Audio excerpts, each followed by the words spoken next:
click through the link in the show notes and let's start that healing journey together. All right, let's talk about birth interventions and how they impact your breastfeeding journey. Hi, everyone. Welcome back to the podcast. I'm glad you're here. Busy day. Yeah, classic mom life day. I would say a lot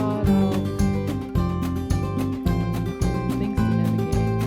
Cancers, dog issues. Currently have a dog that is limping a little bit. I don't know why. I haven't figured it out. Just a paw, or is something else going on? So fingers crossed. It's just her paw. It's our black little girl with two poodles. If you're new here, so we have two poodles, and one of them, Cookie, she's really an agile dog, I like to call her.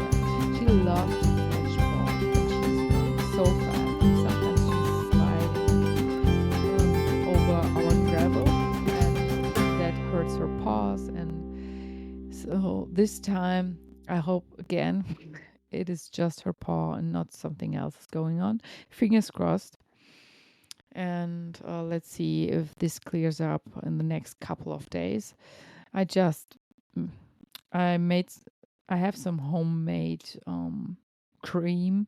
It's just basically olive oil with beeswax, and I put it on her paws and covered it with a sock because she would lick it off. It's too delicious, this stuff for her. So I covered it now with a sock, and we will see how it goes tomorrow. Yeah. So let's dive into today's episode. I called it the must know truth for pregnant moms: how birth interventions impact breastfeeding and bonding. I know my last episode was about birth interventions, but it was more about the terms of midwives, birth keepers, hospitals, and so on. And this episode is really about birth in general. And why this topic matters is I know you're here because you care. That's the first thing I like to say. You care about your baby and you care about your health. So when you're listening to this podcast episode, I know you care. And this is why I'm recording it, because I like to give you as much education as I possibly can, and within one episode, of course. And I know you like to make the best choices for you and your baby. So today, I want to empower you with information most moms never get until it's too late. So that's why we are here today. Whether you're pregnant or planning a future pregnancy, knowing how interventions during birth affect breastfeeding will help you to make truly informed decisions that align with your values. And most moms, get this information too late. And this is why this episode is important for me and probably for you to know what interventions may harm you and your baby or cause issues during your breastfeeding session, your breastfeeding start. Sorry, it's late. So if you haven't listened to my last podcast episode, here's a little recap about something. Birth is basically a hormonal dance. So let's start by understanding something really basic but powerful. Birth is the hormonal dance. Hormones like oxytocin and endorphins guide the rhythm of labor. So they support bonding and they set the stage for breastfeeding. But this delicate process is easily disturbed. So, did you know that just the drive to the hospital or even the arrival of a midwife during a home birth can slow or completely stop labor? I don't know if you know that, especially as a first time mom. Every interruption can get you out of your zone. And you have to be in that zone and do the dance basically alone with your baby. And this is not a flaw, it's evolutionary protection, basically. If something feels off or unsafe, our bodies hit pause. And unfortunately, medical environments are often full of interruptions that trigger this protective pause. And they can trigger an intervention cascade where things can snowball. So medical staff often intervene quickly, sometimes unnecessarily, which can lead to a cascade. One intervention leads to another, and then another, and suddenly you are on the path toward a birth you didn't want, and one that can directly affect breastfeeding. So let's go through some of these interventions and what they mean for you and your baby. Let's start with number 1, IV fluids. Many hospitals still restrict eating and drinking during labor, which would be for me a red flag. And yeah, you have to ask them about it and think about it, what that possibly means for you. Despite no strong, they do it, by the way, despite no strong evidence to support this. If you can't hydrate naturally, you're given IV fluids. Basically, sounds harmless first, but it's not really harmless.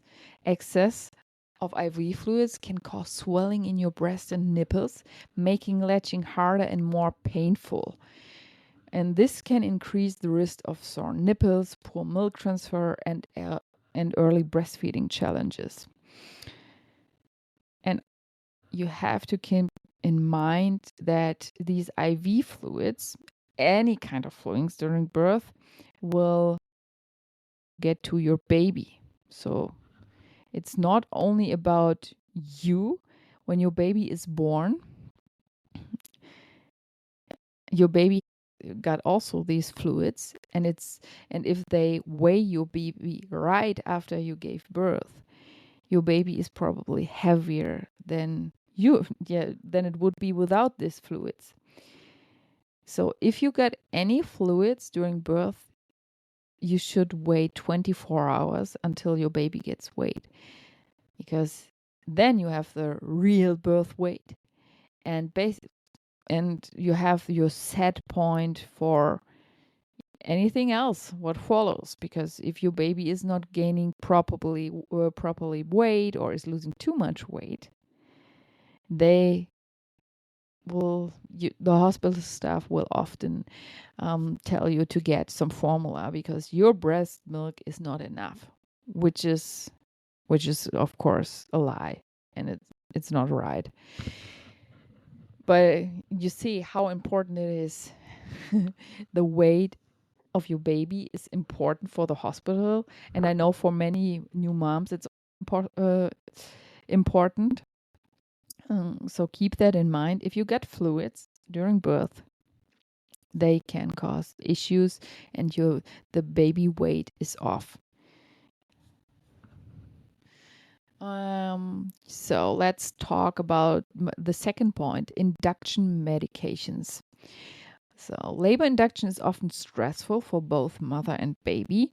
Drugs like the synthetic oxytocin, also called Pitocin, or even controversial medications like Cytotec are commonly used. These drugs can create intense, unnatural contractions, increasing the need for pain relief and often leading to further interventions like C-sections. They also interrupt your body's natural oxytocin rhythm, making early bonding and breastfeeding more difficult. So when you get Pitocin, your body lowers your body's oxytocin, basically. And this rhythm is a delicate process, the delicate hormones, and you don't want to mess with them. But if you mess with them, they can also cause depressions. And you feel maybe a little bit off. You don't feel the bonding to your baby right away. This is why it's really important to have a birth plan and someone with you who will do basically push the pause button if something is going on and you are pushed by the staff, by the doctor, whoever, to get Pitocin, to get maybe the placenta out. Sometimes they even don't ask mothers. That's also something you keep in mind.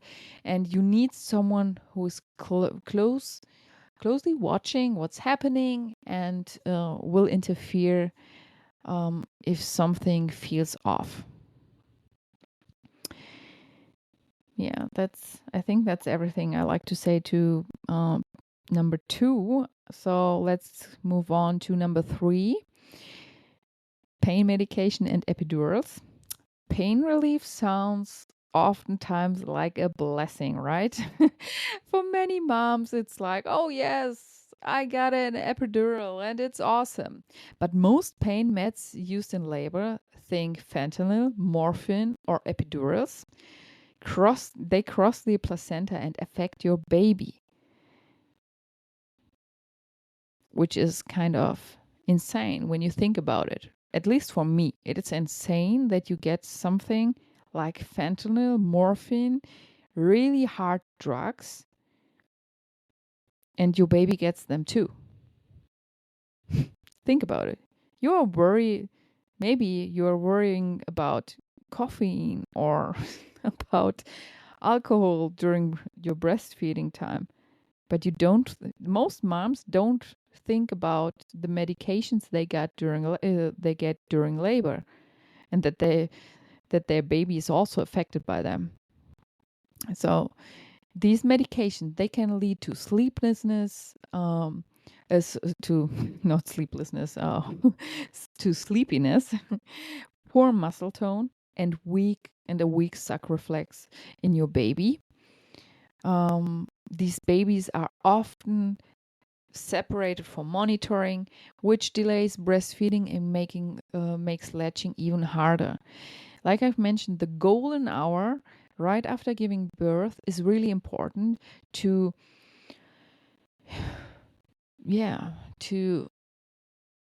bond between to strengthen the bond for breastfeeding during mother and baby. And your baby needs to adapt to the world. Yeah, your baby just rushed into. They need to relax and feel themselves and know that they are safe with their mother. And if separation happens early, what it often does, due to let's weigh the baby, let's check the measurements, something feels off, let's check the baby. So many hands of people that your baby doesn't know, never heard before, that are not as gentle as you would be, touching your baby, and you maybe feel lost and alone, because the only thing a mother usually wants after having such a marathon, I would call it, giving birth, is to be with your baby. That's the only thing a mother wants. You want to be with your baby usually. And to to look at your baby, to smell your baby, to feel your baby, and your baby wants you. So keep that in mind. Pain medications affect your baby, and they affect you, and they can affect how your breastfeeding journey starts, because you may be separated. So, number 4, let's talk about cesarean birth. I know many people would say a C-section, it's not a big deal, huh? Because it's just giving birth in a different way. It's easy today.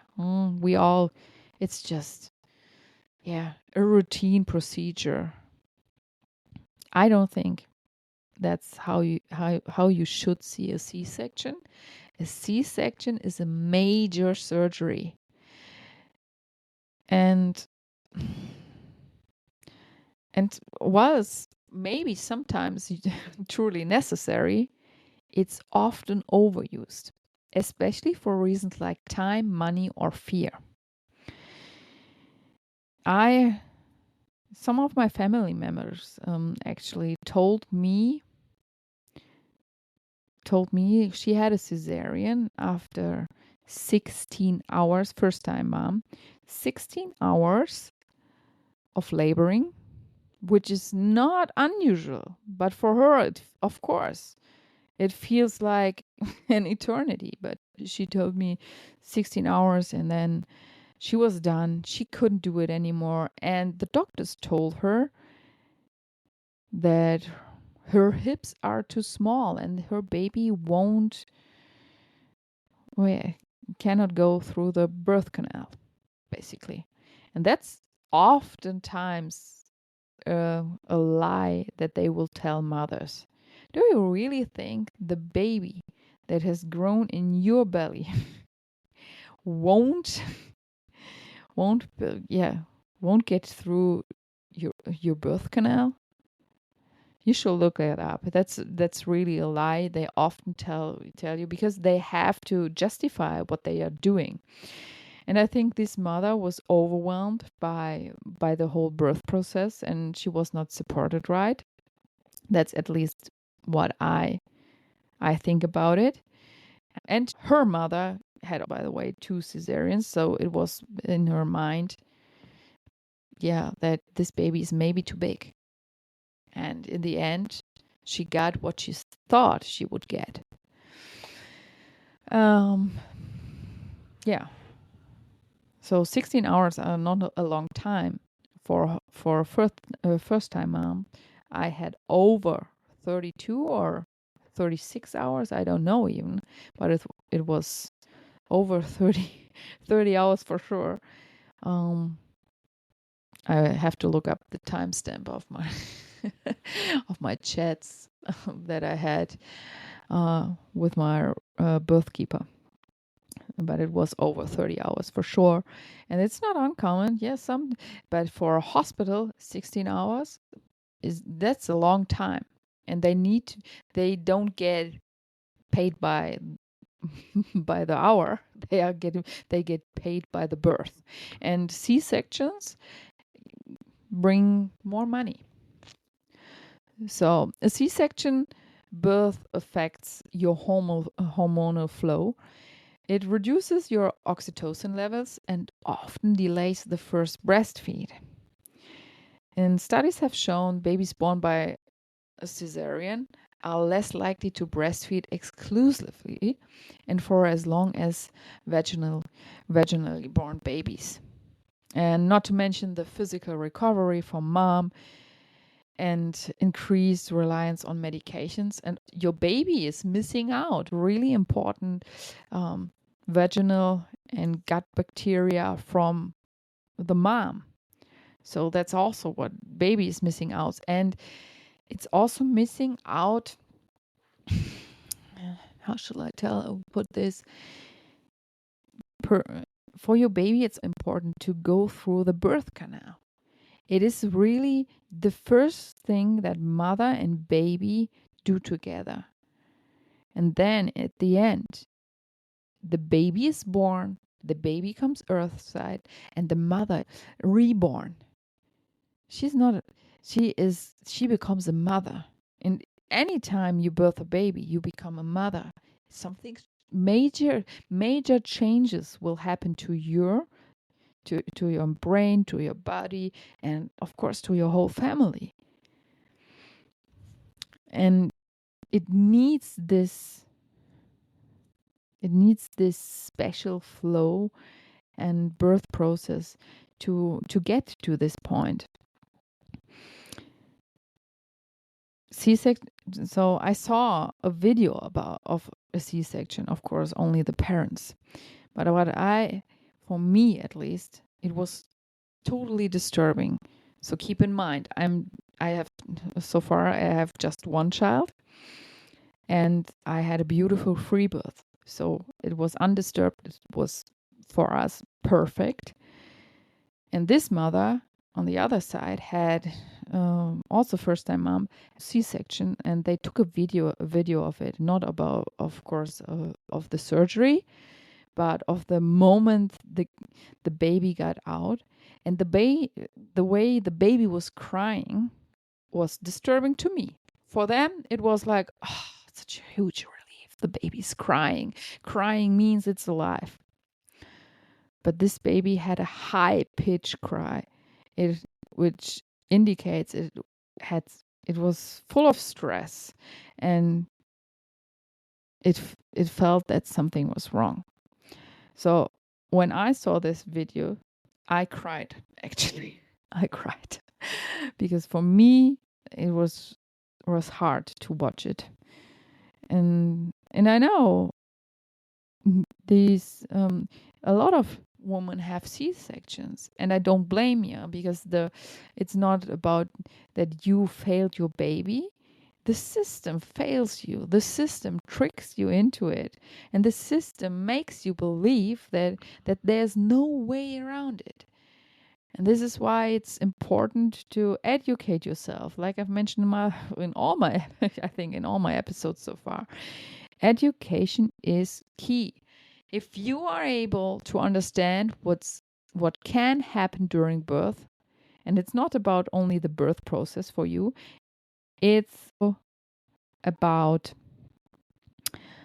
the physical birth process. It's about the environment you are birthing in and what that matters, and how the environment you are birthing in can affect you. It will make huge change for you. You will be able to stand up for yourself. You will be able to find better providers and so on. And in the end, you will hopefully get the birth that you deserve, you and your baby deserve. So let's move on. Let's talk about the golden hour. I already mentioned it, but it's important to understand why timing matters. The first hour after birth is pure magic. It's called the golden hour, and for a good reason. It's when your oxytocin levels are at their peak and your baby is instinctively ready to crawl to your breast. Yes, they can crawl to your breast, and they do that. They latch and start breastfeeding. And skin to skin contact during this time regulates your baby's temperature, heart rate, breathing, and blood sugar. It helps with bonding, reduces crying, and boosts your milk supply, basically, because your baby is latching and signals after your baby, it signals your body to produce more colostrum. And when this hour is interrupted by medical procedures, separation, or drugs, it can delay breastfeeding, sometimes for hours or even days, and make everything harder than it needs to be. And if it delays breastfeeding, the hospital staff, the medical providers, will give your baby other things, maybe formula, maybe they will give glucose, but all of this, how should I put it? All of this interrupts the gut of your baby. The natural and the best way to nurture your baby is through your colostrum, through breastfeeding. Everything else interrupts and affects your baby, maybe even for a lifetime. I know this sounds hard, and maybe you don't want to hear the truth because, yeah, it happened to you or to your baby, but it affects your baby.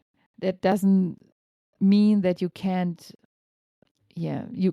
it means you can't undo this, of course, but it doesn't mean that there are not other ways to help your baby. And breastfeeding is by far number one to help your baby to get the best health in life. Yeah, let's talk about rooming in and the skin to skin contact. So keep your baby close right from the get-go, ideally skin to skin for the first days and weeks. It helps to establish your milk supply and strengthens the bond between you. It allows your baby to breastfeed and cue and learn naturally. Babies who stay close to their mothers cry less, feed more, and have more stable vital signs. That's an important one. And rooming in should be the standard, they're not the exception. And because your baby really belongs with you, not in a nursery. And not in a nursery, not in a bed besides you.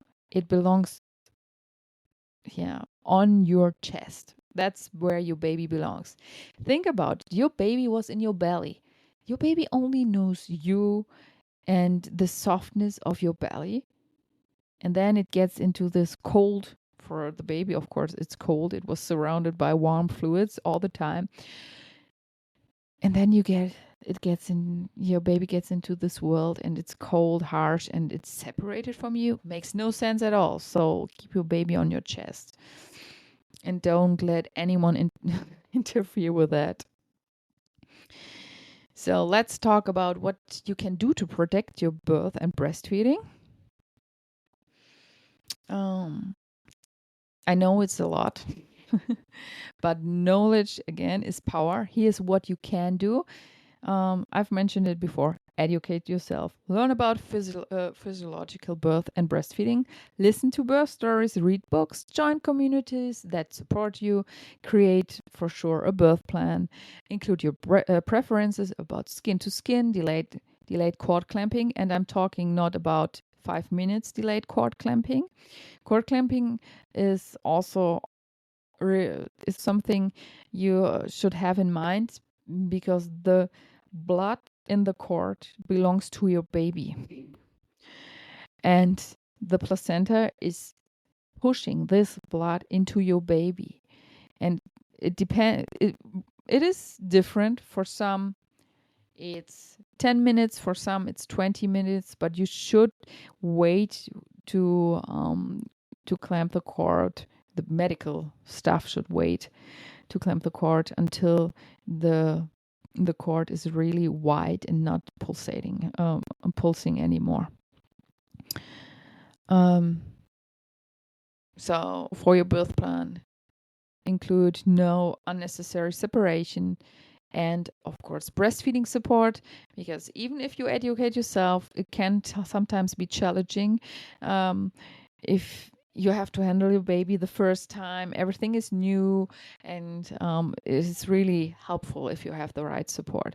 And if the hospital doesn't offer support, have someone on call, really.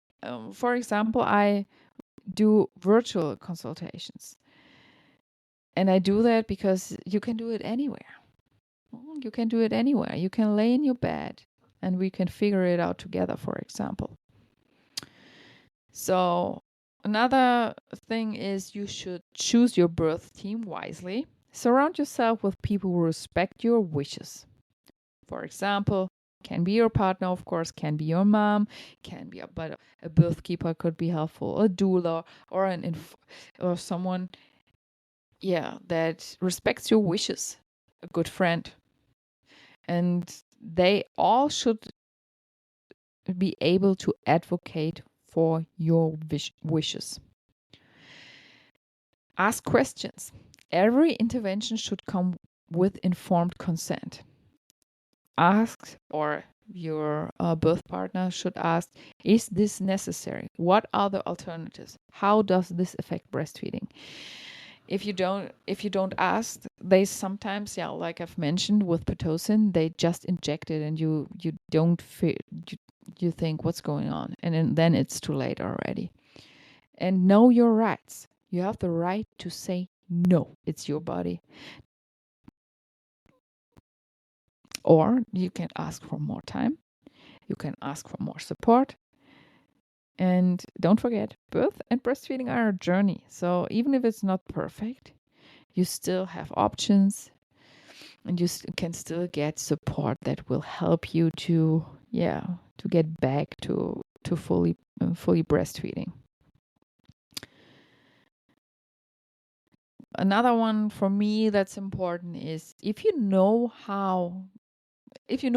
all the things I've mentioned already and know about breastfeeding, they can't, you won't be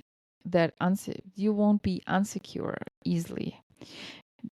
You won't feel insecure that easily, because they often try to give you formula, or they often try to give you nipple shields because your nipple doesn't look right to them, and of course a nipple shield will help you. No, it will not. Let me tell you, no. Or use a pacifier. No, don't use it. Yeah, all the things, all the industrial tools that, from my perspective, no new mom ever needs. But they will try maybe to make it easier, exclamation marks, for you. And if you are informed, you won't accept that. If things don't go as planned, that's something to think about it. Sometimes, despite our best efforts, birth takes an unexpected path. Maybe you had a C-section, or your baby needed help at birth. It's okay. That's what I also mentioned. There's always time to start or restart breastfeeding. But here's the important thing. Get support from a lactation counselor. Lean into skin to skin. You didn't have skin to skin, and breastfeeding is not going as planned. Skin to skin can help you to do a reset. So do it. Postpartum is really the time for you, mom, to heal, and for your baby to come down to earth, basically. So skin to skin is the number one thing that I like to mention. And another really important thing is give yourself grace. Your story is valid, and you can still have a beautiful breastfeeding journey. I hope this episode helped you feel more confident, more informed, and more empowered. Your body is wise. Your baby is wise. They're smarter than you might think. And together, you are incredibly capable. So if this episode resonated with you, please leave a review and share it with another mama. Let's create a ripple of awareness and empowerment for birth and breastfeeding. So don't forget to download your free guide, 7 Days to a Healthier You, to support your energy and wellness right now. You will find the link in the show notes. So until next time, trust your body, trust your baby, and trust yourself. You're doing an amazing job. With love. Bye.